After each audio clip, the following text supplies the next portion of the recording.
en ce temple ce matin, même si c'est un peu frais. Je ne sais pas combien il y a de personnes derrière Zoom, mais j'imagine que les connexions sont nombreuses et je suis contente de savoir que vous êtes aussi là. Et je voudrais vous poser une question. Pourquoi vous êtes venus ce matin? Qu'est-ce que vous faites là?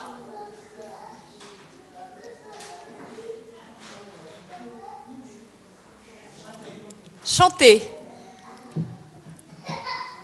Pour chanter. Pour adorer notre Seigneur et pour lui rendre un culte. Et je voudrais que nous réfléchissions ce matin à ce que c'est qu'un culte qui a du sens. Dans Matthieu au chapitre 4 et au verset 10, on lit « C'est le Seigneur ton Dieu que tu adoreras et c'est lui seul que tu serviras. » Nous pouvons prendre Matthieu au chapitre 4. Nous allons remonter un petit peu plus haut, à partir du verset 8. Matthieu chapitre 4.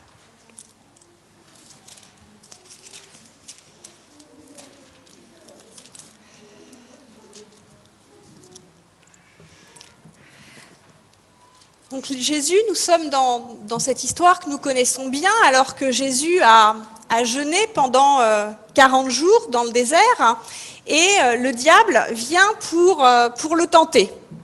Et nous sommes au moment de la 3e tentation, et c'est à ce moment-là que Satan transporte Jésus sur une montagne. Et nous pouvons prendre au verset 8, « Le diable le transporta encore sur une montagne très élevée, lui montra tous les royaumes du monde et leur gloire. » Et au verset 9, « Et il lui dit, « Je te donnerai tout cela si tu te prosternes pour m'adorer. » Satan donc tente Jésus en lui promettant tous les royaumes de la terre si Jésus l'adore. Et Jésus, au verset 10, va lui répondre, « Retire-toi, Satan, en effet, il est écrit, c'est le Seigneur ton Dieu que tu adoreras, et c'est lui seul que tu serviras. » Oui, Satan est prêt à offrir le monde entier, le règne sur le monde entier à Jésus, en échange de son adoration. Mais Jésus, et on l'a vu dans les précédentes tentations, va répondre de la même façon en citant les Écritures. Et il va lui répondre que notre adoration doit être tournée uniquement vers Dieu. Aujourd'hui encore, Satan nous tente en nous offrant le monde. Alors peut-être pas en étant des rois, des puissants, des gouverneurs, mais il nous offre le monde par le matérialisme, par l'attrait du pouvoir. Mais Jésus nous a donné l'exemple à suivre. Il nous a donné la réponse à avoir. C'est le Seigneur notre Dieu que nous devons adorer et c'est lui seul que nous devons servir. Rendre un culte à Dieu qui a du sens, adorer Dieu en y mettant du sens, est l'un des besoins les plus profonds de la vie.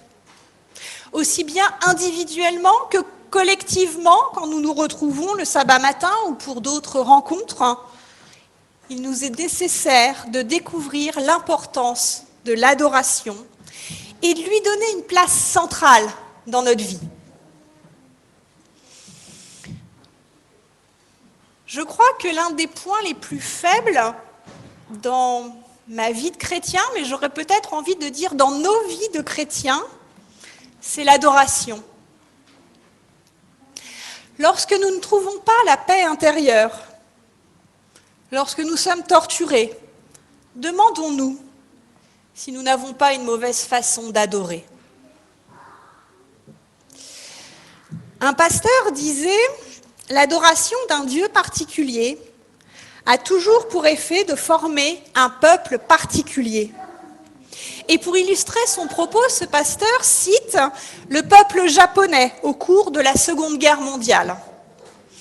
Il explique qu'au cours de la Seconde Guerre mondiale, des pilotes japonais qu'on qualifierait de courageux peut-être, s'en allaient en mission suicide. Et on les connaît, l'histoire nous le raconte, on les appelle des kamikazes. Les forces alliées les considéraient parfois comme des fanatiques. Certains disaient même qu'ils étaient drogués pour pouvoir faire ce genre de choses.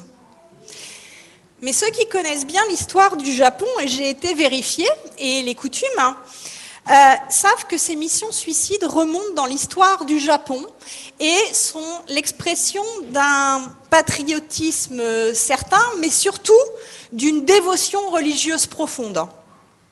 Il faut remonter à 1281, alors que le Japon allait être envahi par l'armée mongole qui arrivait par la mer et qui s'apprêtait à débarquer dans une baie du Japon pour l'envahir, bien sûr.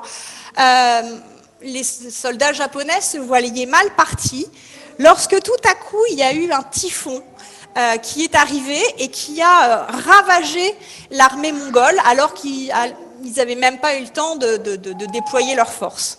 Et alors selon de quel côté on se place, la conclusion a été abominable pour les Mongols et a été merveilleuse, on va dire, à la vue des Japonais. Et ce typhon, c'était le kamikaze, c'est-à-dire dans la langue japonaise, le vent divin, en fait, ce vent divin qu'ils considéraient qui était venu pour les protéger de l'invasion étrangère. Alors les Japonais qui avaient une religion, qui adoraient leur empereur et qui considéraient que leur peuple était d'origine divine, par la suite, ont décidé de devenir eux-mêmes volontairement des kamikazes pour protéger leur peuple, pour protéger leur pays qu'ils considéraient comme divin. Alors oui, je trouve que cette histoire illustre bien les propos du pasteur qui disait que, effectivement, adorer un Dieu spécial a pour résultat un peuple spécial dans cette histoire. Mais j'ai envie de dire, on pourrait se l'approprier et se demander si notre échec d'être un peuple unique, spécial, distinct, ce peuple que Dieu voudrait qu'on soit, si notre échec à être ça a quelque chose à voir avec le fait que notre adoration n'est peut-être pas tout à fait appropriée. Est-ce que c'est possible que nous nous trompions nous-mêmes en croyant rendre un véritable culte à Dieu, alors qu'en fait, ce n'est pas tout à fait le cas? Ellen White dit dans Témoignage pour l'Église, « Nos réunions devraient être rendues intéressantes au plus haut point, qu'on évite les longs discours arides et les prières formalistes prononcées uniquement pour passer le temps. Il faudrait que chacun soit prêt à prendre part spontanément à la réunion qui ne devrait pas se prolonger indéfiniment. De cette façon, l'intérêt serait maintenu jusqu'au bout. C'est ainsi qu'on offre à Dieu un culte acceptable. Il faut rendre le service divin intéressant, attrayant et ne pas permettre qu'il dégénère en un formalisme sec. Nous devons vivre pour le Christ minute après minute, heure après heure et jour après jour. Alors le Christ demeure en nous et lorsque nous nous assemblons, son amour jaillira comme une source dans le désert, rafraîchissant tout et donnant le désir ardent de se désaltérer aux sources des eaux vives. » C'est un vaste programme que nous propose Ellen White. Alors ce matin, nous allons essayer de voir ce que c'est qu'une véritable adoration. Nous allons essayer de voir pour devenir un peuple particulier, ce peuple particulier que Dieu voudrait que nous soyons, et comprendre ce que c'est vraiment que cette adoration que Dieu attend de nous. Dans certaines tribus, on voit des formes grossières d'adoration, des adorations idolâtres, qui incluent des peintures de guerre, des chants, des rites, des danses, des rituels pour apaiser les sorciers. On voit même parfois dans les journaux des titres scandaleux où on voit des sacrifices humains faits encore de nos jours aux dieux. Un peu plus près de nous, on peut voir aussi certaines personnes qui pensent qu'en allant à l'église une fois la semaine et en écoutant le pasteur, le prédicateur, quel qu'il soit, prêcher, ou en venant chanter, elles ont rendu un culte acceptable à Dieu. Mais que nous dit la Bible à propos du culte? Et je voudrais que nous reprenions le Jean au chapitre 4 que nous a lu Sylvie tout à l'heure. Jean chapitre 4 à partir du verset 20.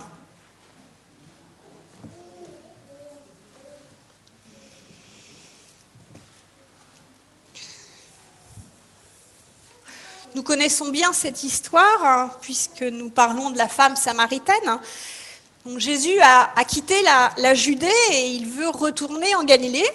Et lors de son voyage, il va traverser la Samarie et il va arriver à une ville qui s'appelle Sichar. Et fatigué de son voyage, il s'assoit au bord d'un puits. Et auprès de ce puits, il rencontre une femme samaritaine qui vient puiser de l'eau, seule en plein midi. Et après une discussion que nous n'allons pas prendre ce matin, ce n'est pas le sujet de notre méditation, mais une discussion sur l'eau vive qui donne la vie éternelle, puis une discussion sur la vie privée de cette femme, ses maris ou pas. La femme samaritaine aborde un nouveau sujet avec Jésus. Elle aborde un débat théologique qui est courant à l'époque. Elle lui demande quel est le meilleur endroit pour adorer Dieu. Les Juifs, traditionnellement, adoraient dans le temple, à Jérusalem. Mais les Samaritains, eux, dans le passé, avaient établi un lieu de culte sur le mont Gazim pour rivaliser avec ce temple de Jérusalem auquel ils n'allaient pas. Et donc, nous pouvons reprendre les propos de cette femme à partir du verset 20, chapitre 4 de Jean. « Nos ancêtres ont adoré sur cette montagne, et vous dites que l'endroit où il faut adorer est à Jérusalem. Nos pères ont adoré sur cette... Pardon, je suis revenue en arrière. Jésus va répondre à cette question. Il ne va pas rentrer dans un débat théologique, mais il va répondre à cette question et il va en profiter pour expliquer à cette femme que ce qui est important, ce n'est pas le lieu, mais la manière dont on adore. Et il lui répond au verset 21, « Femme, lui dit Jésus, crois-moi, l'heure vient où ce ne sera ni sur cette montagne, ni à Jérusalem que vous adorerez le Père. Vous adorez ce que vous ne connaissez pas. Nous adorons ce que nous connaissons, car le salut vient des Juifs. » Alors quand Jésus dit que le salut vient des Juifs, ça signifie que le monde ne peut pas trouver le salut sans le Messie. Et le Messie vient du peuple juif. Tout l'Ancien Testament, on le voit, annonce la venue du Christ, du Messie, du Sauveur. Et on peut imaginer que la femme samaritaine connaît tous ces enseignements et qu'elle attend elle-même le Messie. Et si on se penche un peu plus sur cette histoire, nous pouvons voir qu'elle ne se rend pas tout à fait compte à ce moment-là que c'est à lui qu'elle est en train de parler. Et Jésus continue au verset 23. « Mais l'heure vient, et elle est déjà venue, où les vrais adorateurs adoreront le Père en esprit et en vérité. Car ce sont là les adorateurs que le Père demande.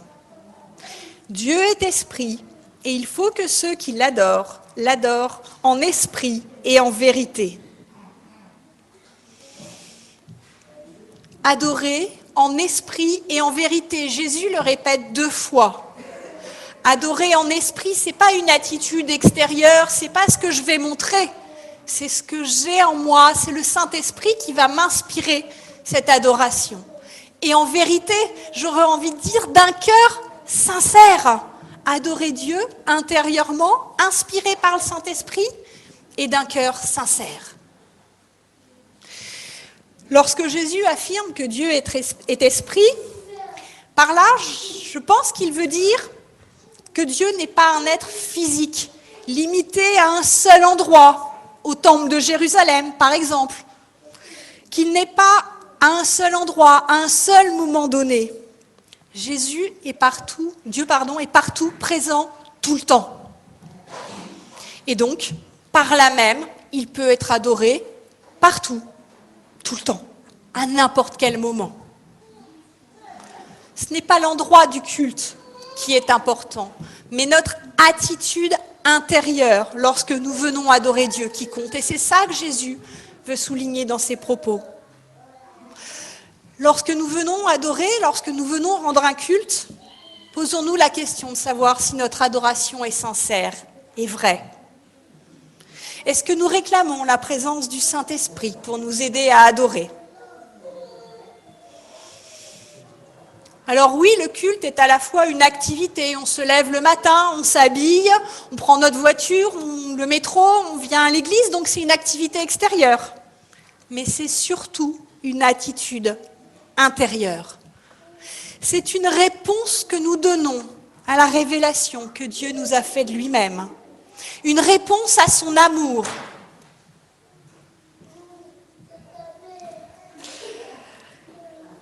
C'est une expérience au cours de laquelle l'homme reçoit ce que Dieu a à lui donner, mais en même temps où l'homme apporte à Dieu ce qu'il a et ce qu'il est. Un vrai culte est rendu à Dieu de la part d'un croyant reconnaissant. C'est une adoration sincère. C'est reconnaître sincèrement qui est Dieu et ce qu'il a fait pour nous.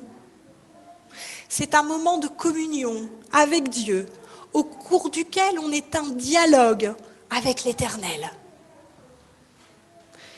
C'est vraiment une attitude intérieure à nous, plutôt qu'une action extérieure. Un prédicateur disait « L'adoration n'est pas qu'une introspection personnelle, sinon nous adorerions nos sentiments. Ce n'est pas non plus une sensation de douce chaleur, sinon nous adorerions cela. Nous adorons bien quelqu'un d'extérieur à nous. Nous nous concentrons sur lui, nous le louons, nous l'adorons, nous entendons sa parole parce qu'il nous l'annonce. Et c'est avec respect que nous l'écoutons. Oui, le culte, ça doit être tout ça. Nous devons être tournés vers notre Dieu. Nous devons le louer, l'adorer, entendre sa parole, l'écouter. Je voudrais que nous prenions le psaume 96.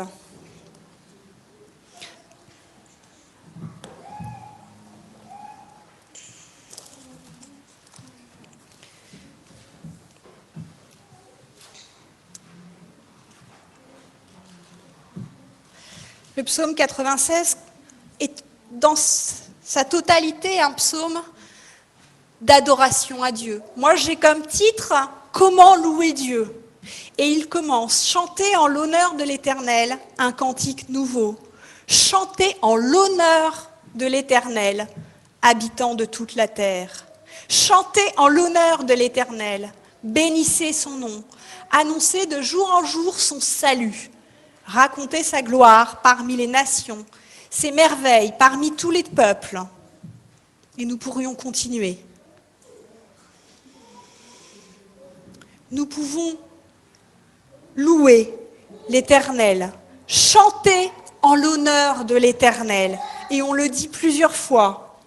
Mais nous pouvons aussi, pour rendre gloire à Dieu, parler de lui aux autres, l'adorer, lui apporter nos offrandes, mais l'adorer aussi par notre mode de vie, par la vie sainte que nous menons.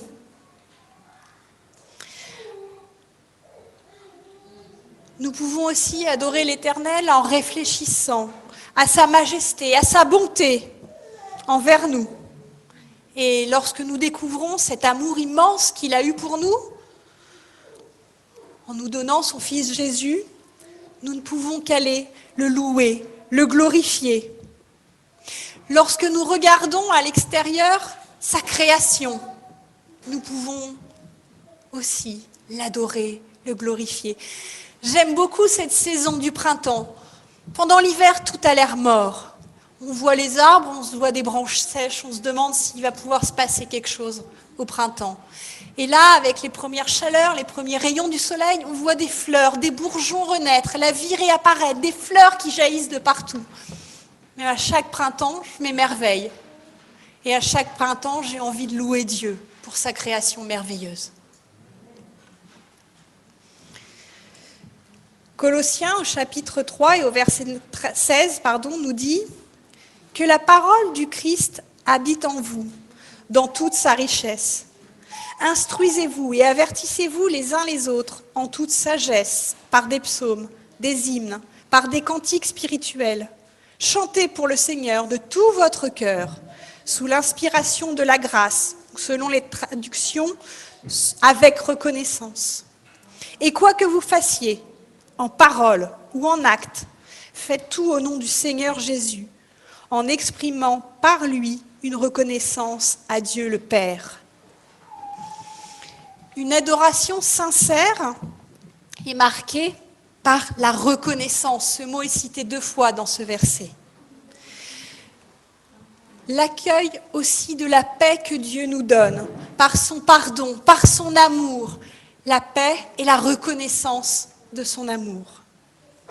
C'est ce qui devrait caractériser nos cultes. Prenons un peu de temps pour réfléchir à toutes les raisons que nous avons de chanter, de glorifier le Seigneur de tout notre cœur. Prenons un peu plus de temps pour analyser toutes ces raisons et prenons un peu moins de temps pour nous plaindre de notre sort.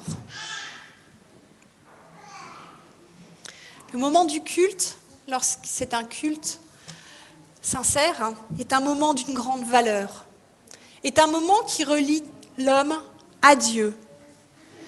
C'est un instant qui peut être source de sagesse, qui peut nous apporter la force intérieure.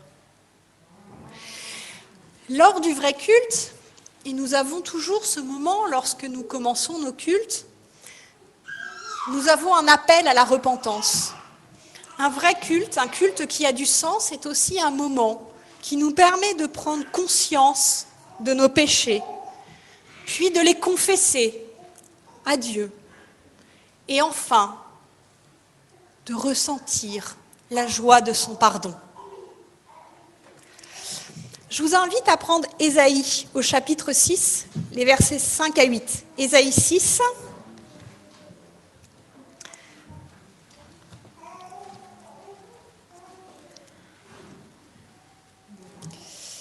Les versets 5 à 8.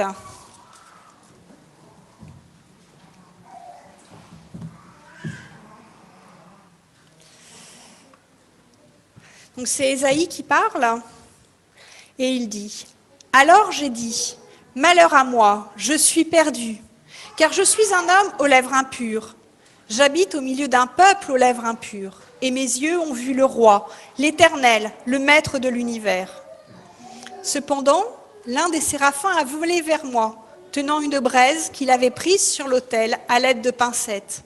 Il a touché ma bouche avec elle et a dit « Puisque ceci a touché tes lèvres, ta faute est enlevée et ton péché est expié. » Au verset 8, j'ai entendu le Seigneur dire « Qui vais-je envoyer et qui va marcher pour nous ?» J'ai répondu « Me voici, envoie-moi. » Lorsque nous sommes témoins de la sainteté de Dieu, alors nous sommes convaincus de notre état de pécheur. Lorsqu'Ésaïe voit le Seigneur, qu'il entend les louanges des anges, Ésaïe se rend compte combien il est loin des normes morales requises par Dieu.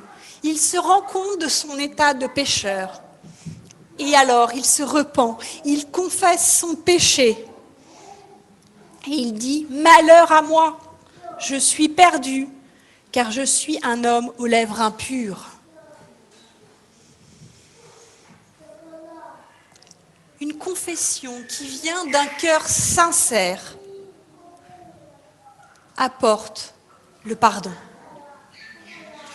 Et nous avons tous besoin de ce pardon. Et nous pouvons tous l'obtenir, comme Ésaïe.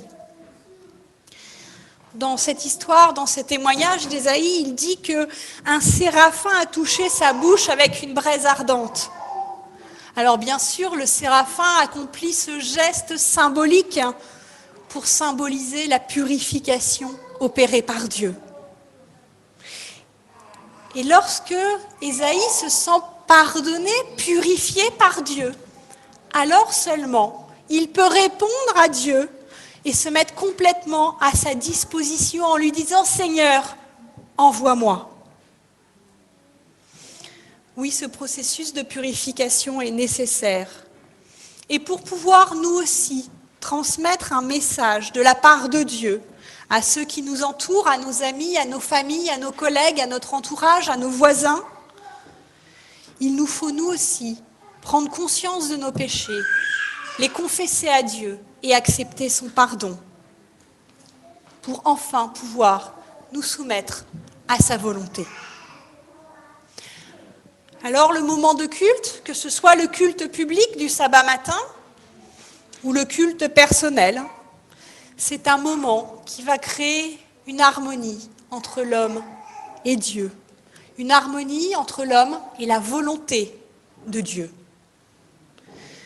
C'est un moment qui amène l'esprit de l'homme, le cœur de l'homme, à se mettre en conformité avec la volonté de Dieu. Et c'est alors seulement à cette condition que nous pouvons avoir la paix intérieure. C'est alors que nos tensions, nos tracas, nos soucis, nos sentiments négatifs vont pouvoir tomber, que nous allons pouvoir les déposer aux pieds de Jésus et ils n'existeront plus pour nous. L'adoration véritable a cette capacité de nous transformer parce qu'elle centre nos pensées sur Dieu, nos sentiments sur Dieu. Et c'est alors que nous prenons conscience de nos responsabilités, bien sûr envers Dieu, mais aussi envers les autres, envers ceux qui nous entourent. Et c'est alors que nous pouvons répondre à cet appel de Dieu qui veut nous envoyer auprès de ceux qui nous entourent. Comme Isaïe a pu répondre, nous pouvons aussi répondre, Seigneur, envoie-moi.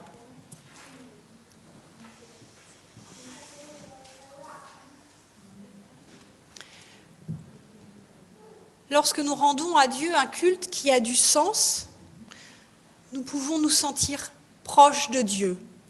Nous pouvons à ce moment-là ressentir pleinement son amour, sa grâce, mais aussi sa puissance.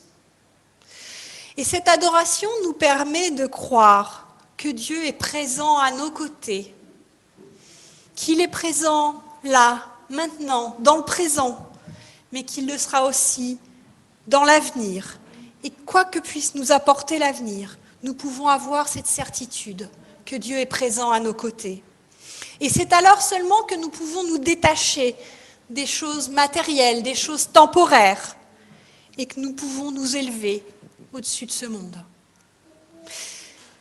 C'est alors que nous pouvons seulement comprendre qu'il devient possible de mettre nos priorités dans les choses éternelles et ne plus être attirés par les promesses du matérialisme. Lorsque nous nous approchons de Dieu d'un cœur sincère et que nous lui rendons un culte, une adoration qui a du sens, Dieu ne nous déçoit pas. Nous repartons remplis de sa paix, de sa force. Nous repartons avec cette envie de rendre témoignage de ce qu'il a fait pour nous. Et si parfois nous n'avons plus ce sentiment de responsabilité envers ceux qui nous entourent, si nous ne sommes pas complètement décidés à servir Dieu dans son ministère de grâce, alors c'est probable que nous ne l'avons pas adoré en esprit et en vérité depuis longtemps. Si nous voulons être différents, si nous voulons devenir le peuple que Dieu voudrait que nous soyons, nous devons aussi préparer notre adoration. Nous devons avoir une préparation adéquate. Nous devons préparer nos cœurs, nos esprits avant d'arriver à l'église. Quand je vous vois devant moi, vous êtes tous beaux. Vous avez tous mis vos beaux vêtements, vous êtes tous bien préparés, on a tous pris le temps de venir, c'est fait beau extérieurement, mais est-ce qu'on a pris le temps de préparer nos cœurs? Est-ce qu'on a pris le temps de prier, de lire la parole, de méditer, d'écouter Dieu nous parler avant de venir? On n'entre pas automatiquement dans la présence de Dieu quand on entre dans l'église. ou quand on se connecte sur Zoom. C'est important quand nous arrivons à l'église d'y trouver une atmosphère chaleureuse, amicale. C'est important de saluer nos frères et sœurs. Mais n'oublions pas pourquoi nous venons dans la maison de Dieu. N'oublions pas que nous venons à l'église, que nous nous connectons sur Zoom pour ce temps de culte, pour rencontrer Dieu, pour recevoir de lui et pour lui apporter nos louanges. Alors oui, peut-être que la part la plus importante dans le culte public du sabbat matin, c'est le culte personnel qui précède ce moment de préparation où nous préparons à rentrer dans la présence de Dieu. Est-ce que nous prions souvent en amont pour nos cultes? Est-ce que nous prions souvent pour notre pasteur, pour nos responsables, pour nos chantres qui vont accompagner nos louanges? Nous avons besoin d'une implication totale dans nos cultes. Lorsque nous allons à une manifestation sportive, quelle qu'elle soit, certains aiment le foot, le hand. Moi, j'habite à Rouen et on est une ville où il y a du hockey. Je suis allée voir quelques matchs de hockey. On peut être des spectateurs attentifs du match qu'on va voir. On s'installe sur les gradins et on reste un petit peu extérieur au match. Mais par contre, moi, quand je vais voir un match de hockey, s'il y a l'équipe de Rouen qui joue, je vais être un petit peu plus impliquée, je vais les encourager. Et à ce moment-là, je vis pleinement le match. Il devrait en être de même pour nos moments de culte. Alors je ne vous demande pas de vous lever, d'encourager, mais on devrait s'impliquer totalement dans nos moments de culte. Quand les textes sont lus, est-ce que nous laissons Dieu parler à nos cœurs? Quand quelqu'un prie, est-ce que notre esprit part ailleurs ou est-ce que nous prions avec lui? Sincèrement. Quand l'assemblée chante des louanges, est-ce que nous participons? Est-ce que nous suivons au moins les paroles? Et surtout, est-ce que nous essayons de les faire nôtres? Ou est-ce que c'est un chant extérieur?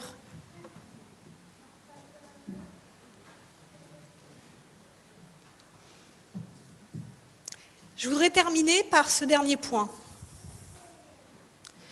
Le fait que l'inspiration que nous pouvons trouver au moment de nos cultes, au moment de l'adoration, doit être reportée dans notre vie de tous les jours. Le premier texte que nous avons lu dans Matthieu 4, nous avons vu que quand le diable a tenté Jésus en lui disant « Si tu m'adores, je te donnerai tout ce monde ». Satan n'a rien dit concernant un service quelconque que Jésus devait lui rendre. Mais dans la réponse de Jésus, il affirme que l'adoration et le service ne doivent pas être séparés. Satan lui demande de l'adorer et Jésus lui dit « C'est le Seigneur ton Dieu que tu adoreras ». Il pourrait s'arrêter là, mais il ajoute « C'est lui seul que tu serviras ». L'adoration et le service sont indissociables. J'aurais envie de dire, ils sont ainsi indissociables qu'un homme et son ombre en plein soleil. On peut bouger, on a vu ça avec les enfants, on a tous essayé de jouer à ça. On n'arrive pas à nous séparer de notre ombre quand il y a du soleil. Notre adoration et notre service devraient également être indissociables. Avoir une vie transformée par l'Éternel nous amène à l'adorer, à le remercier pour tout ça. Ça nous apporte aussi une telle joie que nous voulons partager cela avec les autres. Cette joie est tellement grande qu'elle ne peut pas être contenue ni cachée. Elle doit s'exprimer d'une façon ou d'une autre. Contrairement à l'impression que nous avons, nous vivons dans un monde qui est assoiffé de spiritualité. Mais si nous comptons sur nous-mêmes, si nous comptons sur nos propres forces, nous sommes incapables de remplir cette tâche qui est d'apporter la bonne nouvelle de Jésus. Il n'y a qu'en adorant, en esprit et en vérité, d'un cœur sincère, que nous recevrons la sagesse, les conseils, la puissance de Dieu pour remplir cette mission, pour la remplir de façon acceptable, productive, j'aurais envie de dire, c'est un terme à la mode dans notre société. J'ai lu que l'adoration, c'est l'âme humaine à la recherche de ce qui est hautement valable. Est-ce que nous avons conscience, est-ce que nous reconnaissons que Jésus-Christ est hautement valable et la chose la plus valable qui soit sur cette terre, dans cette vie? Prenons maintenant la décision de faire de Jésus notre Seigneur. Faisons de lui l'objet de notre adoration. Cherchons à lui plaire et à le servir dans tous les domaines de notre vie. Amen.